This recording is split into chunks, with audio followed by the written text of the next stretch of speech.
सभी को बलराज कुंडू की राम राम। आज मैं आपके सामने इस जन जागृति यात्रा को लेकर आपके गांव के उसमें पहुंचा हूं। तो मैं आपको एक बात बताना चाहता हूं, मैं एमके शिवाचार्य एमएलए तो मैं बनाए रखा हूं और एक बार की तो और भी गारंटी ले हैं। मैं तो आज निकला हूं इस प्रदेश को जगाने के लिए।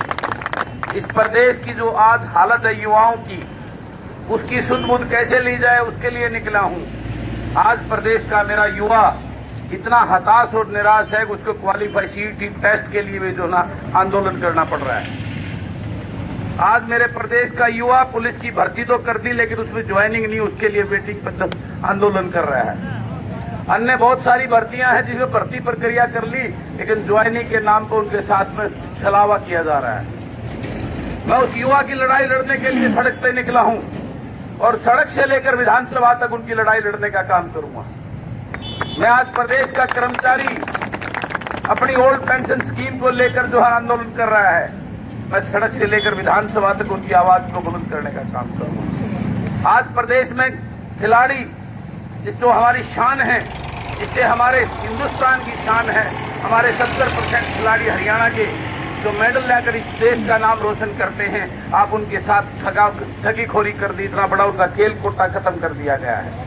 फोटो खिंचवाने के लिए भाजपा के नेता जो ना आगे अखबारों में देने के लिए सबसे तैयार होते हैं, लेकिन उनको आगे इनाम देने के लिए, नौकरियां देने के लिए सरकार के पास वो नहीं है उनके लिए।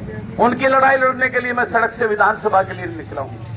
आज प्रदेश का किसान जिस बदहाल घुस में हो, आपके क्षेत्र की बात करें तो अब सरसों के लिए रोज आपके आंदोलनों में रोज आप जो है ज्ञापन सौंप रहे हो। उसकी आवाज को बुलंद करने के लिए मैं निकला हूं विधानसभा में अवधि भरी सरकार को सुनाने के लिए।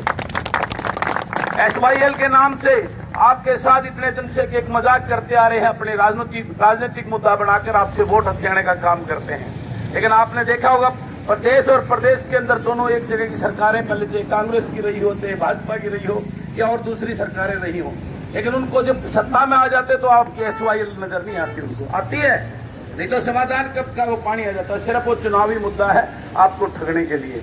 प्रदेश का बुजुर्ग आज उसकी पेंशन काटी जा रही है, वो ठगा महसूस कर रहा है। प्रदेश का गरीब जिसके राशन कार्ड काट दिए 5 लाख से ज्यादा, वो अपने आप को ठगा। जो गरीब की बात करने वाली सरकार की सच्चाई है। इस प्रकार हर एक वर्ग, चाहे अध्यापकों की बात करें, आज कुछ सरकारी स्कूल को बंद करने की तैयारी कर दी है। इन सब उसको लेकर आज मैं आपको जगाने के लिए, और सबसे दुख की बात है, दुर्भाग्य की बात, मैं विधानसभा में जब बैठता हूं तो आपके कोई प्रतिनिधि वहां मुनि बाबा बढ़ के चुप बैठे रहते, आपकी आवाज के लिए कोई खड़ा होकर नहीं कहता, यह सरकार गलत कर रही है। आपने पिछले 45 साल में यहाँ 2 खागड़ पाल रखे, एक बोझ में जिता दो और एक बोझ में जिता दो, सारा क्या करा। इस हालत की, अगर रोड की हालत देखें, मैं हरियाणा में सबसे बदतर जो हालत है आपकी सड़क की हालत है।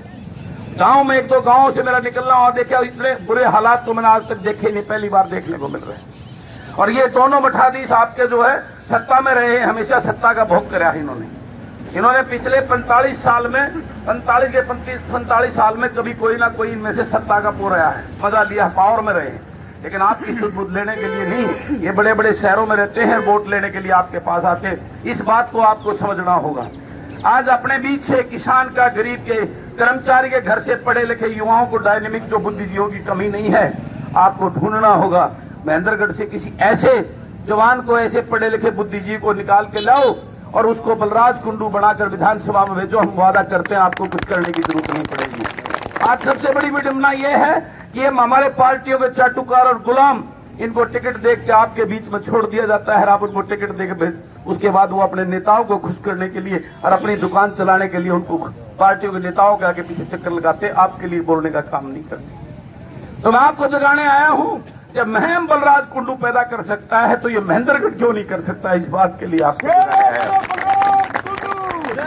मैं जागृति लेके आप लोगों के बीच में आया हूं कि उस गरीब के घर में, किसान के घर में, छोटे कर्मचारी, छोटे व्यापारी के घर में इतने डायनेमिक पढ़े लिखे बुद्धिजीवी ऊर्जावान बच्चे हैं, उनको राजनीति में आगे बढ़ाने के लिए मैं प्रेरण करने के लिए आपके बीच में आया हूं।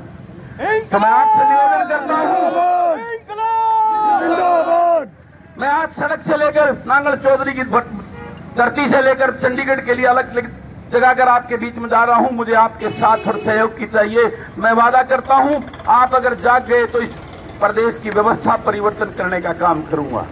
क्योंकि सत्ता परिवर्तन हर 5 साल में आप करते हो, लेकिन आपकी व्यवस्था कुछ नहीं बदलती। ये नेताएं अपना घर भरते हैं, अपनी तिजोरियां, अपने उसको संपत्तियों को बढ़ाते हैं। आपका दुर्दशा, बुरा हाल हो गया है। तो मैं इसलिए निकला हूं, और इसलिए आप लोगों का, युवा का, कर्मचारी का, खिलाड़ी का, व्यापारी का, किसान का, मैं एक छोटे से किसान का बेटा हूं, मुझे दर्द है इन बातों को देखकर, मेरे दिल में एक टीस और तकलीफ है। मैं आज पैरों से पैदल चल रहा हूं, नहीं तो मैं भी एमएलए बन गया था, सरकार में मंत्री आदमी बनाने सरकार जा रहा, पिछले 3 साल से बहुत भारी ऑफर आ गए। लेकिन मैं इस राजनीति में एक टीस लेकर आया हूं, कुछ करके जाने की। मेरे तो खानदान में किसी ने पंचायत मेंबर का चुनाव लड़ने की भी सोची नहीं, लड़ना तो बहुत दूर की बात है। मैं इसलिए आया हूं कि इस सरजमी पे परमात्मा ने मुझे ठीक ठाक बना दिया। मैं तो गांव के सरकारी स्कूल में पढ़ा हूं, गांव के सरकार में पैदा हुआ हूं, और सपने भी कभी मोटरसाइकिल से ऊपर सपने भी नहीं देखते। आज परमात्मा ने मुझे इस काबिल बनाया, तो मैं अपने माँ बाप के आशीर्वाद लेकर मैं इस प्रदेश के लिए कुछ करने के लिए निकला हूं। आज आपको पता है 3.25 साल भी नहीं हुए, 3 साल 2 महीने के करीब मुझे एमएलए बने हुए हैं। आज आप पूरा प्रदेश बलराज कुंडू को जानता, ये कहता विधायक हो तो ऐसा हो, कहते हैं कि नहीं कहते हैं? मेरे अंदर कोई खुशबू नहीं आती, लेकिन मैं सच्चाई और ईमानदारी से जमीन से जुड़े हुए लोगों के मुद्दों के लिए सरकार से लड़ता हूं। मैं कोई वहां फूल नहीं बांटता कि उसमें, इसलिए मेरे को लाइक करते हैं। तो मैं कहता ऐसे फाइटर जब 40-50 पूरे हरियाणा प्रदेश से निकलकर जो विधानसभा में बैठेंगे, तो मैं दावा करता हूं आपसे, आपको कभी सड़कों पे जाने की जरूरत नहीं पड़ेगी। आपके वकील आपके लिए नीतियां बनाकर आपको खुशहाल करने का काम करेंगे। मैं ये निवेदन लेकर आपके बीच में आया था। तो मेरा आपसे यही निवेदन है, अब जागो। कब तक इन मठाधीशों के पीछे लगे रहोगे? कब तक इनकी दुकानें चलाते रहोगे? अपने बीच से एक गरीब के घर में, उसके घर में पढ़े लिखे बुद्धिजीवी एनर्जेटिक को बलराज बनाकर विधानसभा में भेजो, फिर देखना होता है क्या।